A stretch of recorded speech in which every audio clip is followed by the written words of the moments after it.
नमस्कार, आप मुझे देख रहे हैं MNS न्यूज लाइव पर। खबरों की शुरुआत करें इससे पहले एक नजर आज की हेडलाइंस पर। गोंदिया जिले में ऑक्सीजन की कमी पूरी की गई। महाराष्ट्र में बढ़ते कोरोना के बीच 10वीं कक्षा की परीक्षा रद्द की। MP में ऑक्सीजन सिलेंडर की लूटमार। आइए अब खबरें देखते हैं विस्तार से। गोंदिया जिले में ऑक्सीजन की कमी पूरी की गई। कोरोना काल में ऑक्सीजन को तरसते गोंदिया जिले के मरीजों के लिए राहत की सांस लेने वाली बड़ी खबर यह है कि शहर में फुलचूर इलाके में स्थित श्याम ऑक्सीजन एंटरप्राइजेस के रिफिलिंग प्लांट में 19 अप्रैल सोमवार रात 9 बजे से दूसरी शिफ्ट में ऑक्सीजन रिफिलिंग का काम शुरू कर दिया गया है। इस प्लांट में दूसरी पारी शुरू होने से अब गोंदिया के शासकीय और निजी अस्पतालों सहित जिले के अन्य स्वास्थ्य केंद्रों को भी लाभ मिलेगा। ऐसे में यह उम्मीद की जानी चाहिए कि अब नियमित और समयबद्ध तरीके से ऑक्सीजन लिक्विड टैंकरों में गोंदिया पहुंचने के बाद इससे ऑक्सीजन की कमी नहीं होगी। गोंदिया कलेक्टर की पहल पर राजस्व विभाग अधिकारियों की निगरानी में टीम बनाई गई है, जो प्लांट के बाहरी अर्थात सप्लाई स्ट्रक्चर के काम में भी तेजी लाएंगी। उल्लेखनीय है कि गोंदिया जिले में मरीज तेजी से बढ़ रहे हैं। यह आंकड़ा 20 अप्रैल मंगलवार को 924 पर जा पहुंचा है। ऐसे में ऑक्सीजन की जरूरत बढ़ रही है। इस ऑक्सीजन रिफिलिंग प्लांट में जरूरी आवश्यक संसाधन और मशीनरी तो है, लेकिन इस प्लांट को दूसरी शिफ्ट में काम करने हेतु ट्रेन तज्ञ तकनीकी कर्मचारी और श्रम शक्ति के अभाव का सामना करना पड़ रहा था तथा श्याम एंटरप्राइजेस को टेक्नीशियन और कुशल कर्मचारियों की जरूरत थी। कलेक्टर दीपक कुमार मीना की पहल तथा बीमार कोरोना मरीजों की जिंदगी को देखते हुए त्वरित इस कमी को पूरा करने हेतु अदानी पावर तिरोड़ा सामने आया तथा जिला अधिकारी के सुझाव पर अदानी पावर कंपनी ने तकनीशियनों और कुशल कर्मचारियों की मदद अपने प्लांट से उपलब्ध कराई।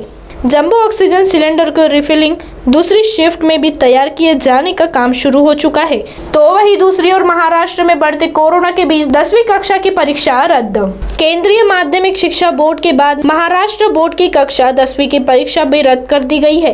राज्य मंत्रिमंडल की बैठक में मंगलवार को यह फैसला लिया गया। स्कूली शिक्षा मंत्री वर्षा गायकवाड़ ने इसकी घोषणा करते हुए कहा कि कोरोना संक्रमण के बढ़ते खतरे को देखते हुए बीती 12 अप्रैल को स्टेट बोर्ड की कक्षा 10वीं व 12वीं की परीक्षा टालने का फैसला लिया गया था। इस बीच CBSE ने 10वीं की परीक्षा रद्द करने का फैसला ले लिया। मंत्रिमंडल की बैठक में हुई चर्चा के बाद इस साल 10वीं की परीक्षा रद्द करने का फैसला लिया गया है। उन्होंने बताया कि अब इंटरनल असेसमेंट के आधार पर 10वीं कक्षा की परीक्षा फल तैयार किया जाएगा।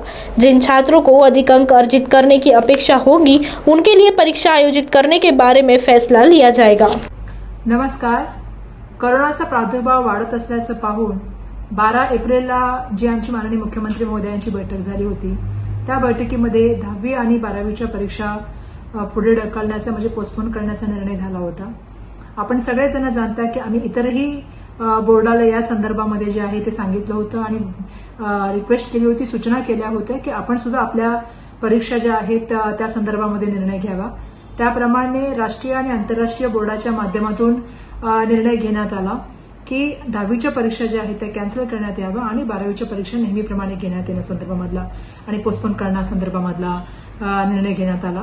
त्याच तऱ्हेचा निर्णय हा राज्य सरकारच्या माध्यमातून सुद्धा घेण्याचा निर्णय आज मंत्रिमंडळामध्ये चर्चा झाल्याप्रमाणे आम्ही करत आहोत। आज शालेय शिक्षण विभागाच्या माध्यमातून आम्ही निर्णय घेत आहोत की 10वीचे जे विद्यार्थी आहेत त्या विद्यार्थ्यांची परीक्षा जी आहे ती रद्द करून त्या विद्यार्थ्यांना जे आहे ते इंटरनल असेसमेंट करून त्यांची जे आहे ते त्या संदर्भामध्ये कसं पुढे गेलं पाहिजे या संदर्भामध्ये आम्ही चर्चा करू आणि त्या संदर्भामधला निर्णय लवकरच जाहीर करू।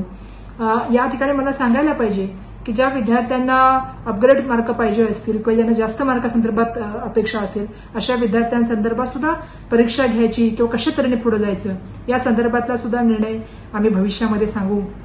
परंतु सर्व बोर्डामध्ये, सर्व मंडळाच्या बोर्डामध्ये समानता असावी आणि जसं प्रत्येक बोर्डाने हा निर्णय घेतला त्याचप्रमाणे शालेय शिक्षण विभागाच्या माध्यमातून सुद्धा आज आम्ही हा निर्णय घेत आहोत की 10वीच्या परीक्षा रद्द करून त्या संदर्भामध्ये कशा तऱ्हेने आम्ही या मुलांना असेसमेंट करायचं किंवा काय करायचं या संदर्भामध्ये निर्णय येणाऱ्या काळामध्ये आपल्यासमोर येऊन सांगू। धन्यवाद।